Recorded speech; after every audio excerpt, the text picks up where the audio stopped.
Bismillahirrahmanirrahim. Assalamualaikum warahmatullahi wabarakatuh. Halo semuanya, perkenalkan namaku Putri Solihah. Aku mahasiswi jurusan Kimia FMIPA UII dengan NIM 216120015. Senang sekali dalam kesempatan kali ini dalam mata kuliah Kimia Minyak Asiri yang diampu oleh Bapak Dr. Dwi Arso Rubianto SSI MSI, aku ditugaskan untuk membuat minyak asiri sendiri di rumah. Tentunya dengan bahan dan alat sederhana yang tersedia di rumah, ditambah dengan kreativitas kita untuk membuat minyak asiri dari sumber yang bermacam-macam. Di sini aku membuat minyak asiri dari kulit jeruk. Sebelum membahas minyak jeruk, aku akan menjelaskan secara singkat apa itu minyak asiri. Jadi, minyak asiri adalah minyak nabati yang memiliki berbagai manfaat. Bentuknya adalah cairan kental dengan bau yang khas. Minyak asiri dapat diperoleh dari berbagai bagian tanaman seperti biji, daun, bunga, akar, kulit, dan batang. Karena memiliki bau yang khas, minyak asiri biasanya dimanfaatkan sebagai bahan parfum, kosmetik, dan pengharum ruangan. Selain itu juga dapat dimanfaatkan sebagai pengusir nyamuk. Komponen senyawa kimia dalam minyak asiri dibagi menjadi 3 golongan utama. Yang pertama adalah senyawa hidrokarbon yang terdiri dari unsur H dan C. Yang kedua adalah senyawa oksigenatif hidrokarbon yang terdiri dari unsur H, C, dan O. Dan yang ketiga adalah komponen lain yaitu senyawa asam, lakones, belerang, dan nitrogen. Nah, sekarang kita masuk ke minyak asiri kulit jeruk. Jeruk yang kita pakai adalah jeruk manis yang tergolong pada tanaman perdu yang dapat tumbuh dengan tinggi pohon 3-10 meter dengan ranting yang berduri pendek. Tangkai daunnya memiliki panjang 0,5-3,5 cm dengan bentuk daun bulat seperti telur, elips, atau memanjang yang berduri runcing tumpul. Buahnya berbentuk bulat dengan warna hijau, kuning, oranye dengan daging buah berwarna oranye kekuningan. Kulit jeruk mengandung minyak asiri yang komponennya adalah limonen, miresen, noktanal, pinen, linanol, dekanal, sabien, geranial, neral, dodekanal, dan senyawa-senyawa lainnya. Limonen merupakan senyawa yang berwujud cairan bening sampai kekuningan pada suhu ruang. Di alam ada 2 macam limonen, yaitu D-limonen yang berbau seperti jeruk dan L-limonen yang baunya seperti terpentin. Limonen bisa didapatkan dengan cara mengekstrak kulit jeruk, di mana pada umumnya limonen dimanfaatkan sebagai perasa dan penambah aroma pada makanan atau wewangian pada parfum. Untuk mendapatkan minyak kulit jeruk dapat dilakukan dengan berbagai metode. Salah satunya adalah metode ekstraksi secara maserasi, di mana ekstraksi sendiri merupakan suatu proses pemisahan campuran dari bahan menggunakan pelarut yang selektif, sedangkan maserasi sendiri merupakan ekstraksi paling sederhana, yakni dengan cara merendam sampel dengan menggunakan pelarut organik yang dilakukan pada suhu ruang. Metode maserasi cocok untuk isolasi senyawa bahan alam melalui proses perendaman sampel yang nanti akan terjadi pemecahan dinding sel dan membran sel akibat perbedaan tekanan di luar sel dan di dalam sel.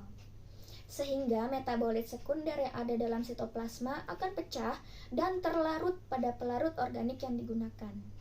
Untuk membuat minyak asiri kulit jeruk, mari kita simak caranya berikut ini. Untuk membuat minyak asiri dari kulit jeruk, kita membutuhkan alat dan bahan. Yang pertama, alat-alat yang digunakan untuk membuat minyak asiri dari kulit jeruk adalah piring, kain toples plastik, chopper, kain saring, dan karet. Sedangkan untuk bahan-bahan yang kita perlukan adalah jeruk yang akan kita ambil kulitnya, kemudian etanol. Di sini kita akan menggunakan etanol 70% dan 96%. Kemudian ada tisu dapur. Langkah kerja yang pertama untuk membuat minyak asiri dari kulit jeruk adalah membersihkan jeruk supaya menghilangkan kotoran dan pestisida yang terdapat pada kulit jeruk. Setelah dibersihkan, kemudian jeruk kita keringkan. Jeruk yang sudah kering dan bersih kemudian kita kupas dan dipisahkan kulit dari buahnya. Kemudian kulit yang telah dikupas kita masukkan ke dalam wadah chopper. Setelah wadah chopper penuh dengan kulit jeruk, selanjutnya kita tutup dengan penutup chopper. Kemudian kita lakukan pencacahan sampai kulit jeruk menjadi kecil. Kulit jeruk yang telah dicacah sampai dengan ukuran yang kita inginkan, kemudian kita simpan di atas piring yang telah dilapisi oleh tisu dapur. Kulit jeruk yang telah menjadi potongan-potongan kecil yang kita simpan di atas piring, kemudian kita jemur di bawah sinar matahari selama kurang lebih 2 hari. Setelah 2 hari dijemur dengan sinar matahari, kulit jeruk yang telah kering kemudian kita masukkan ke dalam wadah. Di sini kita menggunakan 2 wadah. Kemudian wadah yang pertama kita tambahkan etanol 70% dan ke dalam wadah yang kedua kita tambahkan etanol 96%. Penambahan etanol ini sampai merendam semua kulit jeruknya.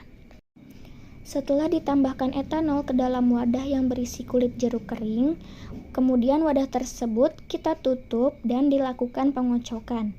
Pengocokan ini berguna untuk mempercepat terjadinya reaksi antara kulit jeruk dengan alkohol, yang mana reaksi ini berdasarkan metode maserasi, yaitu metode maserasi adalah perendaman sampel yang akan terjadi pemecahan dinding sel dan membran sel akibat perbedaan tekanan di luar dan di dalam sel, sehingga metabolit sekunder yang ada dalam sitoplasma akan pecah dan terlarut pada pelarut organik yang digunakan, yaitu pelarut organik yang kita gunakan adalah etanol.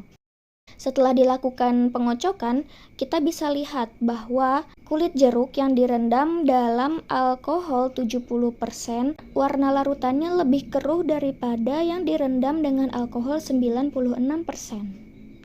Sebenarnya terdapat kekurangan dalam percobaan aku kali ini, karena dalam percobaan yang aku lihat sebagai contoh, ternyata etanol ini perlu kita rendam dengan air hangat selama setengah jam, tetapi aku melewatkan itu.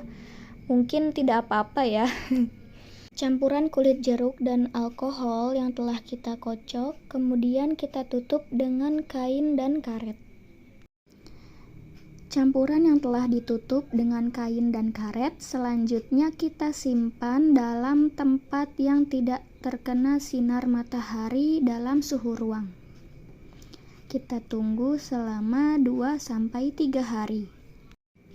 Saat campuran direndam selama 2-3 hari, setidaknya setiap hari kita lakukan pengocokan 2-3 kali sehari. Karena semakin sering pengocokan dan semakin lama perendaman, jumlah minyak akan semakin banyak.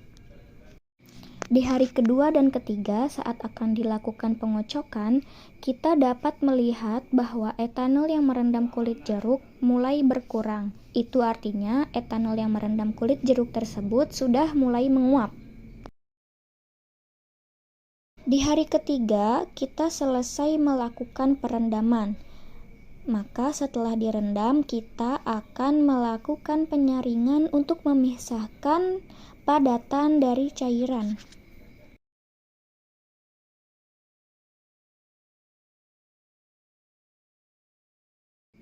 Setelah dilakukan penyaringan dan dipisahkan antara larutan dengan padatannya, larutan yang kita peroleh kemudian kita tutup kembali dengan kain dan karet dan dibiarkan selama sehari dalam suhu ruang supaya semua etanolnya hilang. Dan didapatkanlah minyak jeruk yang kita inginkan. Hasil percobaan kita didapatkan minyak kulit jeruk yang berwarna oranye kecoklatan. Hal ini disebabkan pada saat proses penguapan hasil maserasi didiamkan pada kondisi ruang sehingga dapat mengabsorpsi oksigen yang dapat menyebabkan minyak berwarna lebih gelap dan menjadi lebih kental. Semakin tinggi konsentrasi pelarut, maka semakin banyak zat warna yang diserap oleh pelarut. Sebagaimana yang bisa dilihat, minyak kulit jeruk dengan etanol 96% bentuknya lebih kental dibandingkan dengan minyak kulit jeruk yang direndam dengan etanol 70%. Bau dari minyak kulit jeruk hasil percobaan kita adalah wangi jeruk, tapi aromanya kurang segar, dan aku sendiri kurang suka dengan baunya. Kemudian, jika kita ingin menguji ketepatan kandungan dalam minyak hasil percobaan kita ini, dapat digunakan instrumen GCMS. Oke, aku rasa percobaan kita kali ini telah selesai. Semoga teman-teman puas dengan hasilnya ya. Aku Putri Soliha pamit undur diri. Mohon maaf apabila banyak kesalahan. Terima kasih atas perhatian teman-teman semua. Sampai jumpa lagi. Wassalamualaikum warahmatullahi wabarakatuh.